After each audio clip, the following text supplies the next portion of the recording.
Useful है आपके लिए, ये बेनिफिशियल हो रहे हैं। इसी कारण से आपके रिएक्शन और व्यूज से मुझे सच में मोटिवेशन मिल रहा है कि मैं आगे से आगे आपकी क्लासेस बनाती जाऊँ। तो कल की क्लास में हमने देखा था शब्द विचार, और शब्द विचार शब्द की परिभाषा देखी थी। वर्णों का सार्थक समूह शब्द कहलाता है, और उन शब्दों को हमने 4 भागों में विभाजित किया। अब हिंदी भाषा के शब्दों को अलग अलग वर्गों में विभाजित करने का क्या कारण रहा?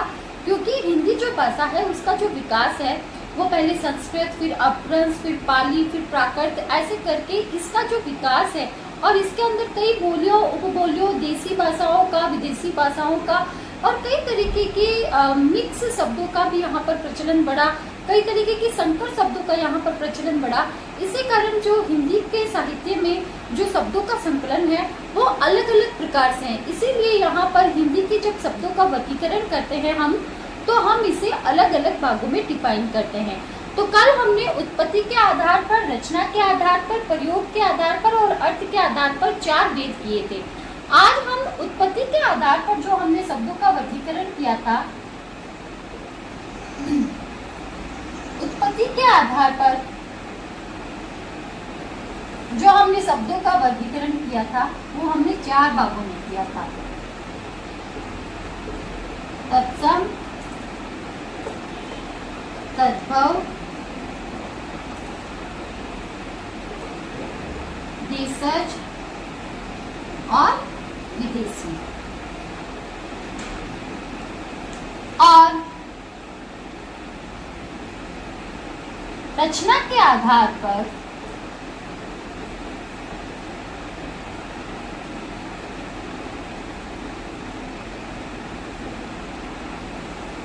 हमने 3 भेद किए थे।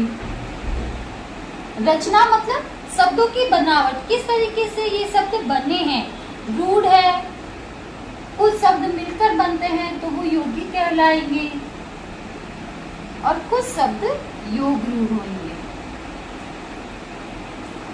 तो आज की कक्षा में हम तत्सम, तद्भव में अंतर, देशी शब्द कौन से हैं, विदेशी शब्द कौन से हैं, रूढ़, यौगिक, योग रूढ़, इनका कैसे विभाजन हुआ है, किस तरीके से ये हमारी हिंदी भाषा में अपना अपना अलग महत्व रखता है, और कैसे जो रूढ़ शब्द है वो तत्सम भी हो सकता है, तद्भव भी हो सकता है।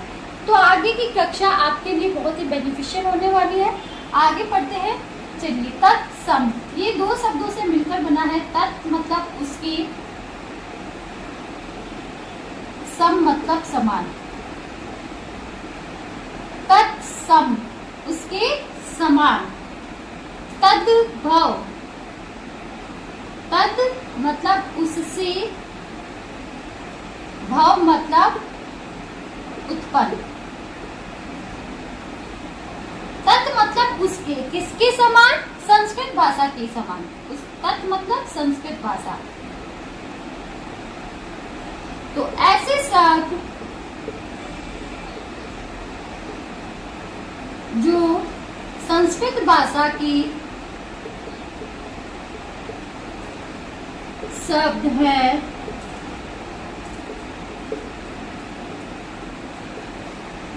सीधे रूप से हिंदी भाषा में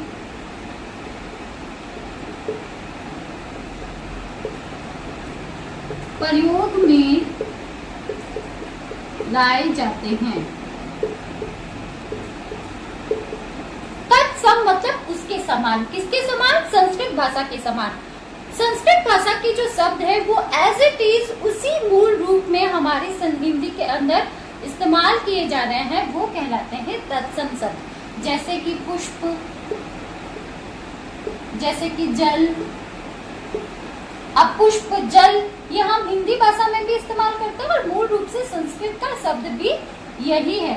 जैसे पुष्प, जल, जैसे रात्रि, दुग्ध, ये सारे शब्द हम एज इट इज संस्कृत के हमारे अंदर इस्तेमाल कर रहे हैं हिंदी भाषा में भी। इसी प्रकार से कमल और बहुत से ऐसे शब्द हैं जो हम एज इट इज संस्कृत भाषा के हिंदी भाषा में इस्तेमाल करते हैं। जो मूल रूप से संस्कृत के शब्द हैं उसको कहेंगे तत्सम शब्द। और तद्भव, तद्भव मतलब उससे उत्पन्न, और जो शब्द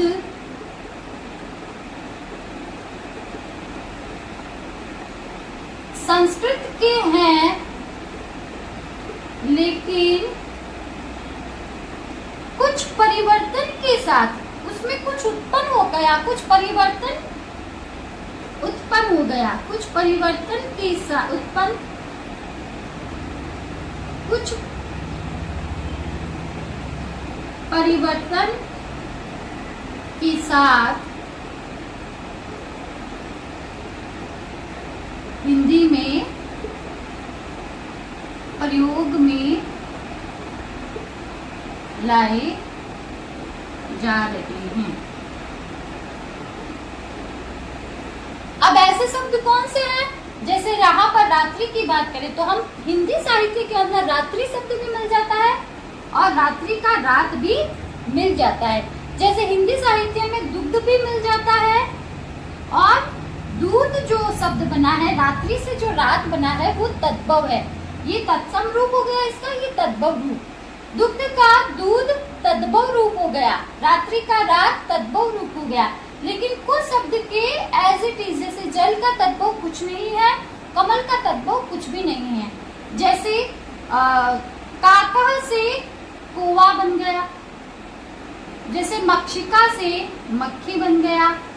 तो ये जो शब्द है संस्कृत भाषा के शब्द जो थोड़े से विकार के साथ उससे उत्पन्न हो गए हैं, ऐसे शब्द तद्भव शब्द कहलाते हैं और इनका अपना खुद का एक बड़ा कलेक्शन है। आगे इस क्लासिफिकेशन को समझने के बाद हम कुछ एक एरिया बनाएंगे जिसमें तत्सम, तद्भव, देशज, विदेशी शब्द सारे होंगे और आपको आइडेंटिफाई करना है कि ये शब्द पर्टिकुलर रूप से कौन सा है। देशज शब्द वे शब्द जो किसी बोली, उपबोली से या देसी प्रादेशिक भाषाओं का असर हिंदी साहित्य के अंदर पड़ा है और हिंदी साहित्य में जो हिंदी के साहित्यकार हुए हैं, कवि हुए हैं, वो उस क्षेत्र विशेष के शब्दों को भी अपने काव्य में इस्तेमाल करते आ रहे हैं। तो इस तरीके से जो देशज शब्दों का कलेक्शन है वो बहुत कुछ बढ़ गया है। जैसे एनसीईआरटी की 8th क्लास का एक चैप्टर है अकबरी लोटा, जो लोटा शब्द है वो एक देशज शब्द है। इसी प्रकार से खटिया, खिचड़ी और ऐसे कई शब्द है जो देशज शब्द है और वो हमारी हिंदी भाषा में बहुत ही सुचारू रूप से चल रहे हैं। जैसे खाट, तो इसको डिफाइन कर देंगे, जो क्षेत्र विशेष के, बोली विशेष के शब्द है वो इस्तेमाल हुए हैं वो कहलाते हैं देशज शब्द। जैसे खाट, लोटा, जैसे मचिया। जैसे 8th क्लास का जो बदलू वाला चैप्टर है उसमें वो मचिया पर बैठता है, तो मचिया भी क्या है? एक तरीके का देशज शब्द है। खिचड़ी, ये सब देशज शब्द है। और फिर विदेशी शब्द, जैसा कि मैंने आपको बहुत पहले भी बार बार ये बता रही हूँ कि हिंदी जो हमारा साहित्य लिखा गया, जैसे भक्ति काल कह दो या फिर आधुनिक साहित्य भी कह दो, तो उनके जब रचनाएं हुई थी तो उनके साथ साथ हमारे ऊपर विदेशी लोगों का साम्राज्य था। उस समय कुछ पुर्तगाली आए थे, कुछ फ्रेंच आए थे, कुछ उर्दू फारसी के शब्द हो गए उसमें। तो इस प्रकार से कई तरीके से उर्दू फारसी के शब्द यहाँ पर सम्मिलित हुए, कई अंग्रेजी शब्द सम्मिलित हुए। अंग्रेजी भाषा के शब्द जैसे स्कूल, बटन, जैसे उर्दू फारसी के शब्द राज, और भी उर्दू फ्रांसीसी शब्द भी जैसे कार्टून, कर्फ्यू।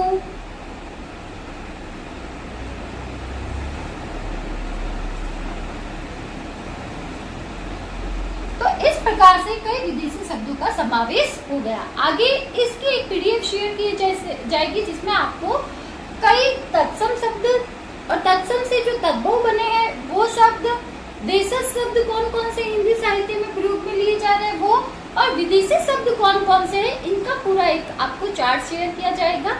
आप उसमें देखेंगे और उसको और उसके साथ साथ प्रैक्टिस भी आपको करवाई जाएगी। तो अभी के रूप में आपको तत्सम, तद्भव, देशज, विदेशी शब्द, उत्पत्ति के आधार पर शब्दों का ये वर्गीकरण समझ आया। आगे चलते हैं रचना के आधार पर। रचना के आधार पर शब्दों का जो वर्गीकरण है वो रूढ़, यौगिक, योग रूढ़। अब रूढ़ शब्द वो कहलाएंगे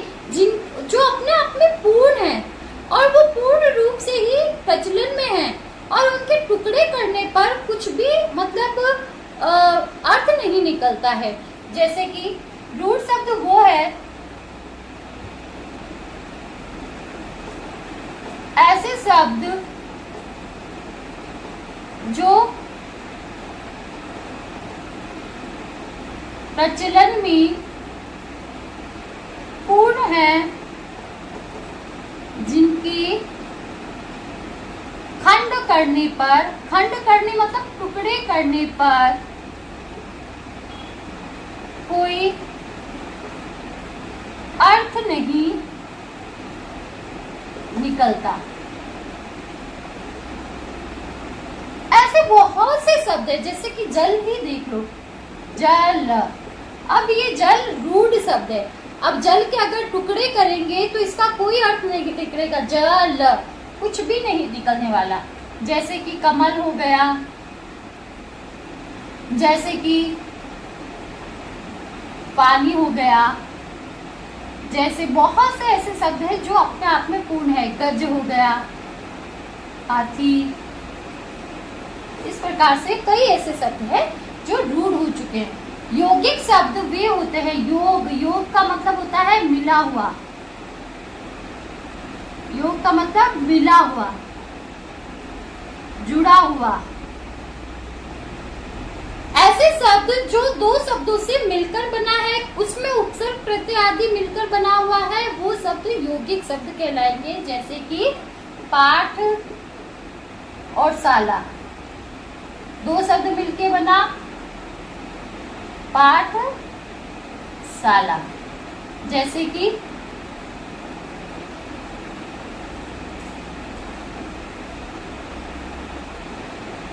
बैल गाड़ी, अलग अलग शब्द है, दो मिलके बना यौगिक शब्द बना बैल गाड़ी। योग रूढ़ शब्द वे हैं जो यौगिक भी होंगे, मतलब वो मिले हुए भी होंगे, लेकिन वो किसी अर्थ विशेष के लिए रूढ़ हो चुके हैं, जो प्रचलित में हो गए हैं। यौगिक भी होंगे लेकिन वो किसी अर्थ विशेष के लिए प्रचलन में आ गए। योग भी है वो जुड़े हुए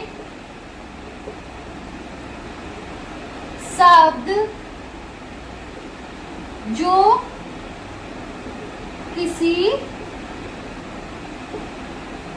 विशेष अर्थ को देते हैं। जैसे लंबा उदर, लंबा उदर मीन्स पेट, लंबा उदर, तो शब्द बना लंबोदर, लंबा है उदर जिसका। आप देखो इसमें दो शब्द है, ये यौगिक भी है, तो इसको हम यौगिक में इसलिए नहीं डाल सकते क्योंकि जो लंबोदर शब्द है, ऐसे तो लंबा पेट बहुत से लोगों का होएगा, लेकिन लंबोदर किसके लिए फेमस है? गणेश के लिए। ये प्रचलन में हो गया, रूढ़ हो गया उनके लिए। तो गणेश शब्द वैसे तो रूढ़ है, गणेश शब्द रूढ़ है, और उसका जो योग रूढ़ शब्द क्या हो गया? लंबोदर, मतलब लंबा है उदर जिसका, तो वो गणेश के लिए रूढ़ हो चुका है, प्रचलन में आ गया है। तो इस प्रकार योग रूढ़ शब्द जो होंगे वो किसी, जैसे महावीर, महान और वीर दो शब्दों से मिलकर बना है, लेकिन किसके लिए प्रचलन में आ गया वो? महावीर विक्रम बजरंगी, तो वो हनुमान जी के लिए प्रसिद्धि में आ गया। इसी प्रकार और भी शब्दों का कलेक्शन हम देखेंगे आने वाली कक्षा में। रूढ़ शब्द ऐसे शब्द जिनके टुकड़े करने पर कोई अर्थ नहीं निकलता, वो अपने आप में पूर्ण शब्द है।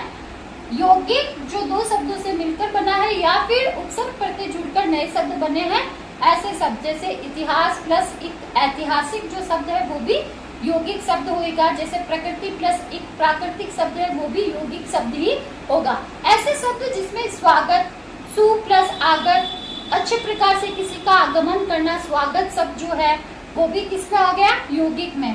और योग रूढ़ वे शब्द होंगे जो जुड़े हुए भी हैं लेकिन किसी के लिए रूढ़ हो गए, किसी के लिए प्रचलन में आ गए। ऐसे शब्द जैसे कि लंबोदर, लंबा प्लस उदर दो शब्द भी जुड़े हुए हैं, और ये किसके लिए प्रसिद्ध हो गए, किसके लिए रूढ़ हो गए हैं? गणेश के लिए। तत्सम शब्द वे शब्द जो उसके समान है, मतलब संस्कृत भाषा के समान है और संस्कृत भाषा के समान शब्द रूप जो शब्द है वो एज इट इज हिंदी भाषा में इस्तेमाल किए जा रहे हैं, जैसे कि पुष्प, जल, रात्रि, दूध। तद्भव शब्द वे शब्द जो संस्कृत भाषा के शब्दों से कुछ परिवर्तन लेकर उत्पन्न हो गए, जैसे दुग्ध का दूध, रात्रि का रात, काकह का कोवा, जैसे मक्षिका का मक्खी, जैसे कोकिला का कोयल। उसी प्रकार से और भी भिन्न भिन्न शब्द है जिसको हम यहाँ पर देख सकते हैं। देशज शब्द वे शब्द जो हिंदी भाषा में किसी क्षेत्र विशेष, बोली विशेष के कारण हमारे हिंदी भाषा में जुड़ गए हैं, जैसे लोटा, खटिया, खिचड़ी, बचिया। ऐसे कई तरीके के शब्द हो सकते हैं क्षेत्र विशेष के आधार पर।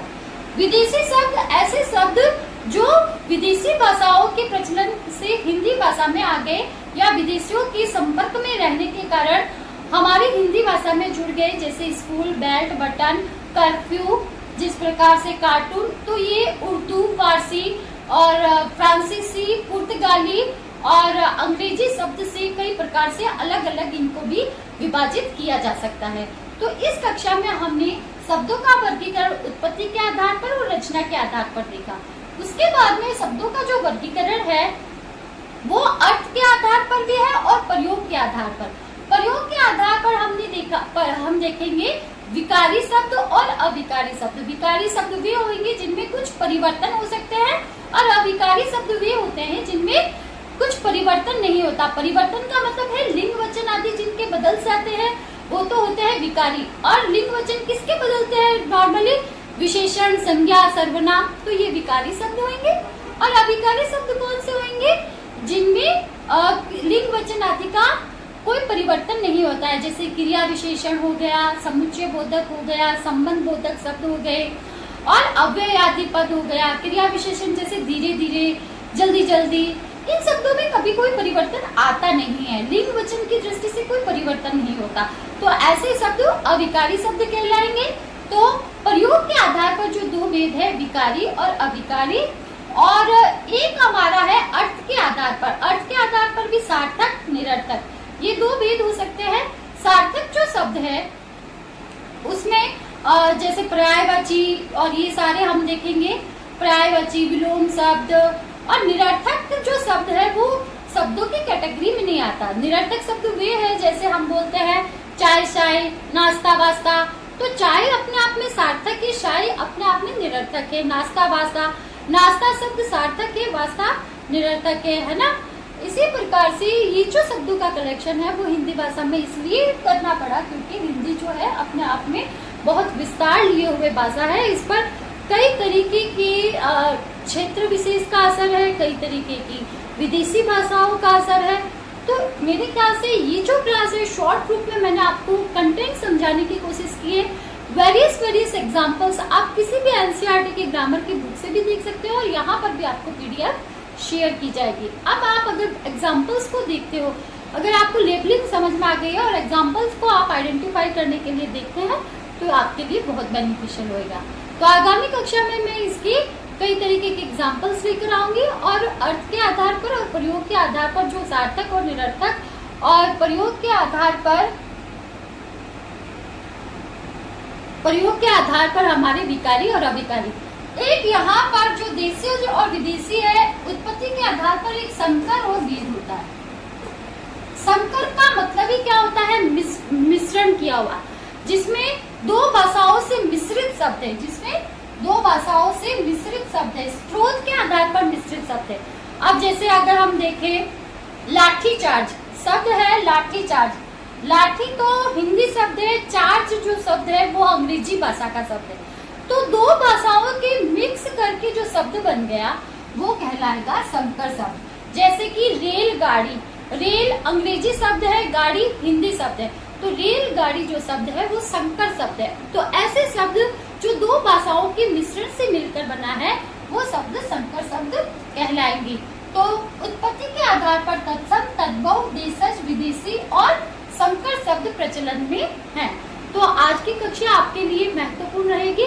आगामी जो कक्षा है उसमें कुछ शब्दों का और भेद करके हम संधि की ओर चलेंगे, जो कि हर कंपटीशन एग्जाम की बहुत ही महत्वपूर्ण कड़ी है।